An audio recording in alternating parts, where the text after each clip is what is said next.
When Dr. Roger Crook joined the Meredith faculty in 1949, the college was celebrating the 50th anniversary of its opening in 1899.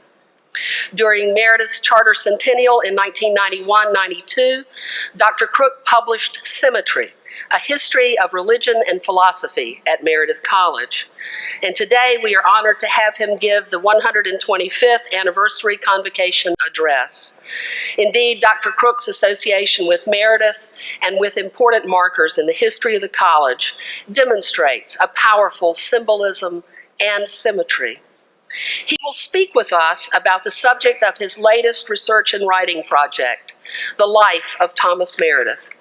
We are eager to know more about the man who would become a powerful advocate for the founding of this college. Those of us who have been Dr. Crook's colleagues on the faculty know him to be an advocate for students and faculty, a leader among us, and an example of a well-lived and purposeful life. Those of us who had him as teacher and advisor know that he challenged, encouraged, and guided us. More than anything else, he made us think and keep thinking about our beliefs and our ethics. With Alan Burris, Norma Rose, and Mary Yarborough, Dr. Crook was one of the first 4 faculty members I met at Meredith when I came for scholarship interviews as a high school senior.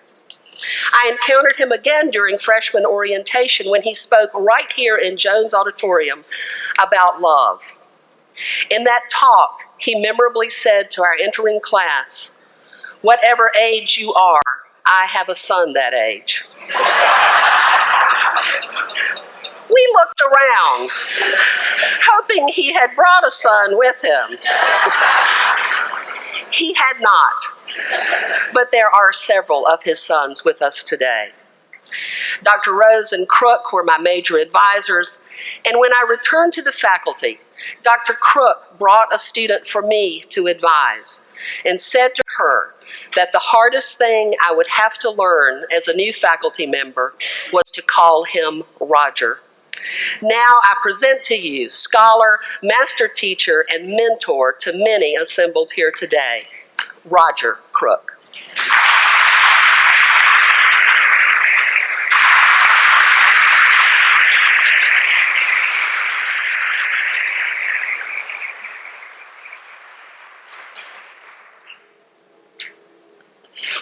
Well, I will just address all of the friends and people I would like to have as friends and say I am delighted to be back on the Meredith campus. And I'm delighted to be able to speak to you about a person that I have learned a great deal about over the last 1.5 to 2 years, Thomas Meredith. I'm not at all sure that I know him, because the only thing we know about him is what he wrote for publication or what other people said about him in public print. We have almost nothing about the personal life of the man. When he arrived in Edenton in the summer of 1817, a 22-year-old bachelor, a graduate of a prestigious academy in his home county, Bucks County, Pennsylvania,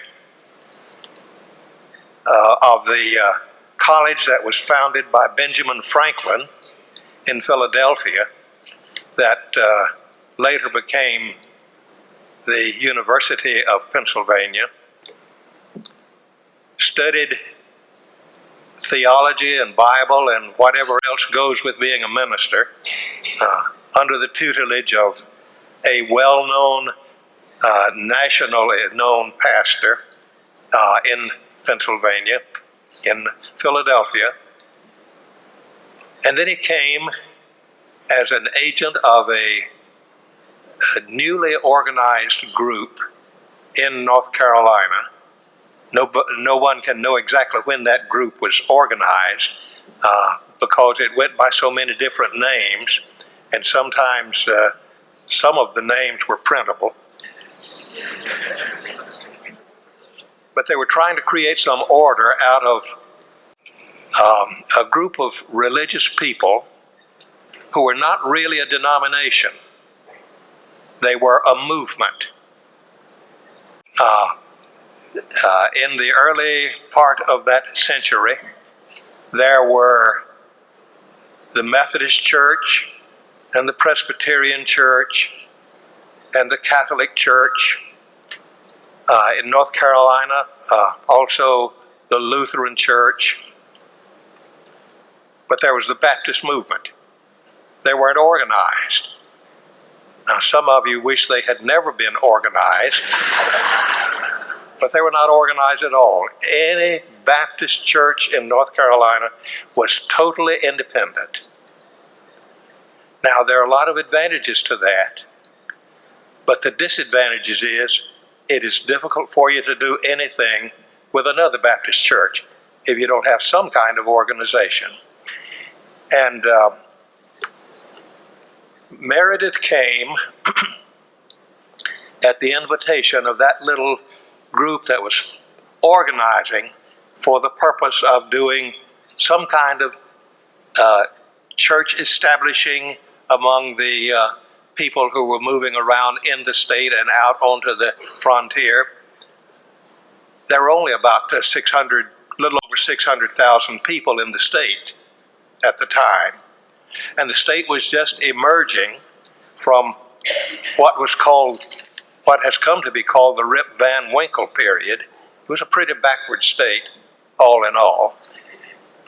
George Pascal, who was the author of the history of Wake Forest College, said that when Meredith arrived in North Carolina, he was the only minister in the state with a classic college education.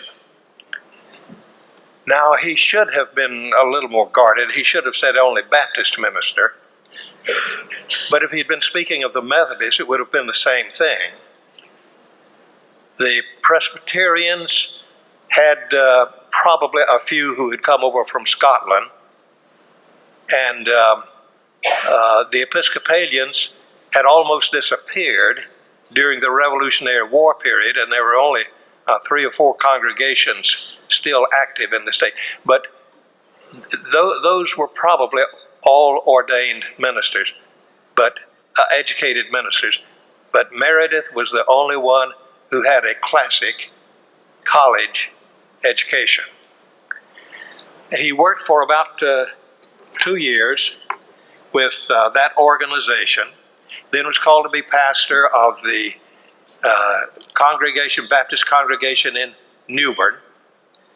There a couple of years, and then he went to Savannah, Georgia, then came back to Edenton and stayed in Edenton as pastor for about 9 or 10 years. And it was during that period that he was in Edenton that he began to have more influence in the movement, the Baptist movement. And I keep calling it a movement. It's like the conservative and the moderate and the liberal. They're not organized, but you know one when you see one or hear one. He worked with them as an agent in addition to his work as pastor. So he came to be quite well known in the convention as a whole.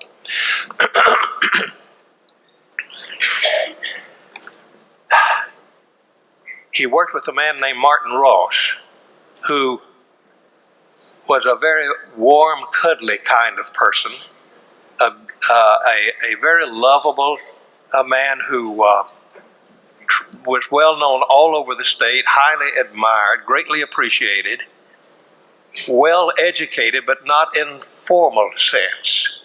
He did have an academy training, but nothing beyond that. But he and Meredith were an interesting team. They traveled all over the state together. They were an interesting team because he was so warm and open and welcoming. People loved him. they were on first name terms, Gene. Everybody. Meredith was a dignified, reserved, some people have used the word haughty to refer to him. I'm not sure that I think that is an appropriate word. I think shy would have been better. But he put on a good show. He was a highly intelligent man. He spoke well. He wrote well. But he didn't relate to persons, individuals, very easily. Now, he did have close friends, but he didn't relate to them very easily. Now, after he was back in Edenton, working with the general meeting again, as well as serving as pastor, other educated ministers came into the movement. One from New York, another one from Pennsylvania. There were several, but they worked very closely together in this small organization, trying to do missions in the state of North Carolina. They decided that the group needed to organize, get better cooperation between all of these independent congregations. So when they met in Greenville, North Carolina, now they had planned this in informal gatherings before the action was actually taken. But when they met in Greenville, North Carolina, they terminated the general meeting, organized the North Carolina Baptist State Convention, and as soon as they took the vote for organizing, then Meredith took out of his pocket a constitution which he had written for them. Now, they had agreed to ask him to do this, but he took out the constitution and gave that to them, presented that to them, and they voted unanimously. All 14 people present unanimously to adopt that. Now, the two purposes, as stated in that Constitution, were first, education for ministers, to provide some way to raise the educational level of the ministers in the Baptist movement in the state. That was the first purpose. The second purpose was missions. Now, at that time, I'm watching it closely. At that time, the Baptist movement had movements within. Now, basically, there were two. There was the larger group of Baptists, and about a third of all of the religiously oriented people in North Carolina, according to Tom Paramore, who used to be on this faculty, about a third of them were Baptist. And about another third were Methodists. And then the Presbyterians came in third with about 10% of them, and then the rest was divided between Episcopalians and Lutherans and so on. Quakers, don't forget the Quakers. Now, the purpose was to provide mission work to help in the organization, the establishment of churches. But that was the second purpose. Education was the first.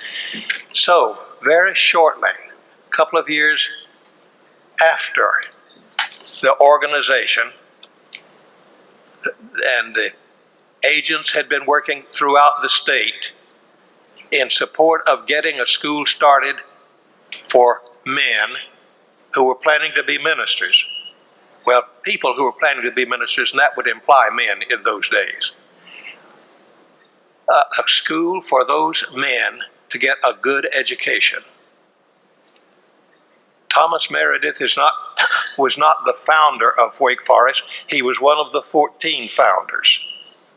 These 14 people who had created the state convention, organized support, got the charter, had the trustees, planned the curriculum, even almost had the janitors selected.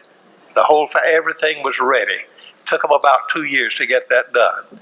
But Wake Forest was opened primarily for the purpose of educating ministers, but open to people who were interested in other professions. Now, during that period of organization, Meredith and two of the other men in the movement, Meredith and these two other persons decided that they needed a way of communication. They needed a publication, a journal. So the three got together and began working to establish a periodical. But they didn't get much support. And the other two finally withdrew and gave their attention to other things about the work of the new denomination. But Meredith never gave up, and on his own established a journal called the Baptist Interpreter, which was a monthly journal. And he tried to do something that really could not be done, and that is combine a popular news journal, religious news and secular news journal, with a professional type journal, because he was trying to use that to raise the educational level of the ministers. Well, it ran for about 2 years, and that did not materialize very well. It never paid its own way. But they wanted more. The people wanted more. So they established they ceased the Interpreter and began publishing the Biblical Recorder as a weekly journal, which was more popular in content and also became more popular in circulation. It almost paid for itself once in a while.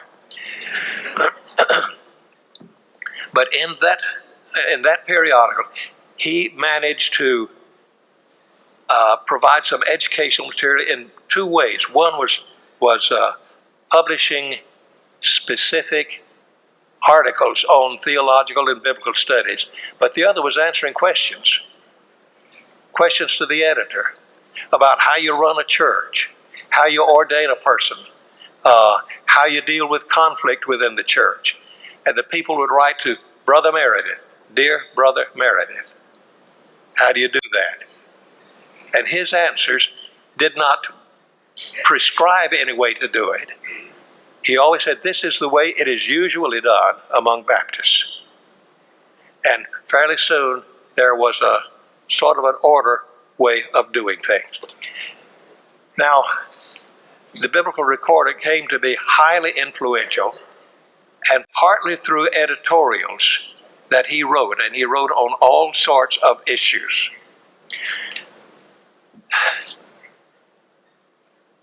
His editorials were often controversial, always enlightening, but often controversial. And he was constantly in debate with people. He never saw a fight that he didn't want to get into. And when he used all of his expertise, he never boasted about it. He never referred in anything that he wrote. He never referred, so far as I could find, to any degree that he had, to anybody he had studied with. He did refer to books that he read, but he didn't boast of his education. He was in a very real sense, he was a modest person, but well aware of his own abilities. Now, the people, the Baptists in the state who had opposed missions and opposed education, when the convention was organized, they asked him to write a letter to the Baptists of the state to explain what they were doing and try to gain support. He wrote a 15-page letter. I'm not going to read the whole thing, but I want to read one excerpt from the letter that will let you know something about the way he wrote.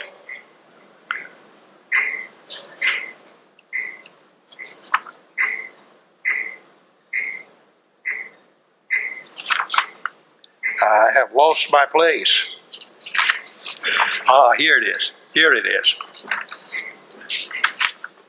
Brethren, you who are averse to state conventions and to missions and to education societies, and who have carried your hostility so far as even to threaten with excommunication those of your church members who dare to think and act differently from yourselves in these matters, we wish it distinctly understood that we have no quarrel with you of any kind.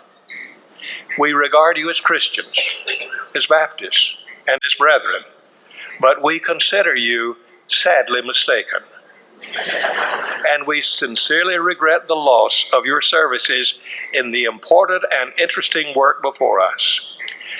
When we earnestly plead our arguments in favor of what we do, and patiently consider the objections which you urge against us, we do this not for the purpose of justifying ourselves, not for the purpose of justifying the cause which we advocate, but for the whole purpose of corroding your mistake of reclaiming you from error and of enlisting your services in the cause of the Redeemer in general and that of the denomination in particular.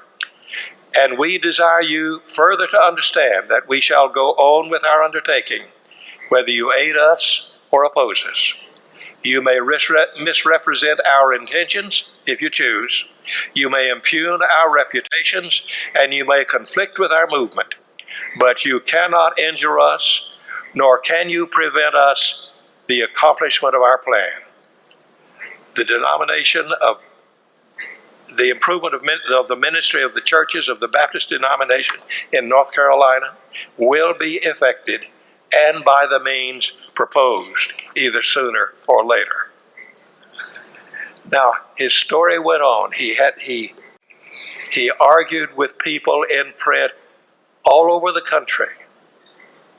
And someone has said about him, he was powerful with the pen. Now, as to women's education,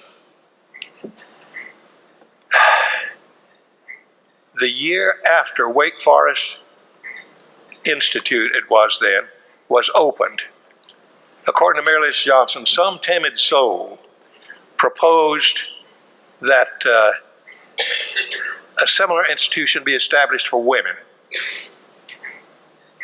Mary Lynch did not try to figure out who that timid soul was, but I think I know. And he wasn't timid. He was forthright. He took unpopular causes over and over again. But this timid soul, according to Meredith Johnson, proposed that a similar institution for women be established. And the reason that I think it was Thomas Meredith is that he was appointed to chair the committee to look into the situation.